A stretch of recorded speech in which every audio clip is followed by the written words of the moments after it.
their choice doesn't represent me. This is more of a today problem, not a yesteryear problem. They should have been like, okay, my family is not proud of me because I'm not competent. That will have felt more like a yesteryear problem. And the fact that they're always moralizing you for the choice that you do. Like, that was getting on my nerve. That too. Talking about this, representation is not a problem by itself, but the fact that they put like an African from Ouagadougou there with a South African accent was kind of stupid, because we all know that as immigrants we try to hide our accent, we try to fit the more in to get the less trouble, and it's a reflex that so no, nobody will talk with the thick African accent. They'll try to hide it the most that they can, and that's why we have what we call the white voice. Is more like a reflex than something else. When you talk with your parent, you're coming with normal, you're coming back normal, but it's more a reflex to have a better integration. And yeah, that's more my take on it than anything else. And yeah, all the other characters were more dumb than anything else. But you wanted to see where the story goes, and that's me. So that's my take on it. The game is great. The story is buff except some side story and the backstory. The backstory was pretty interesting. You wanted to know more about not the main antagonist, but about the past of the characters that were there before you.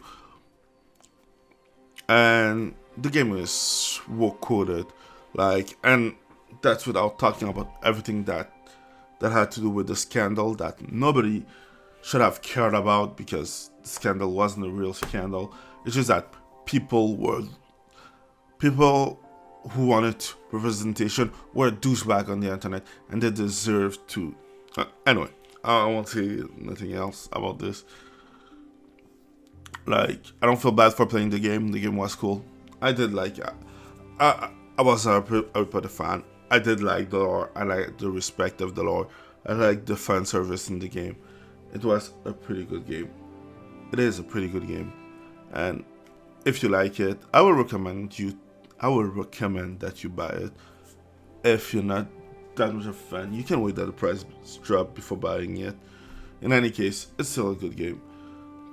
There are some elements that are annoying, like the time gimmicks that are stupid, but except that, pretty good game. If I could give it I would recommend it, if you're a fan, buy it full price. If you're not, but wait that the price drop.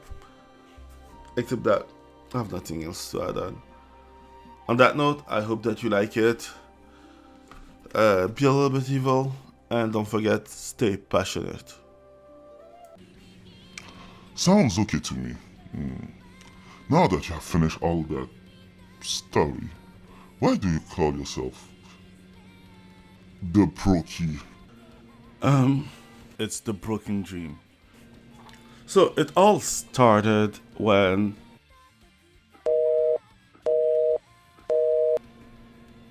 Hello? Ah shit, I have no more batteries again. For another time.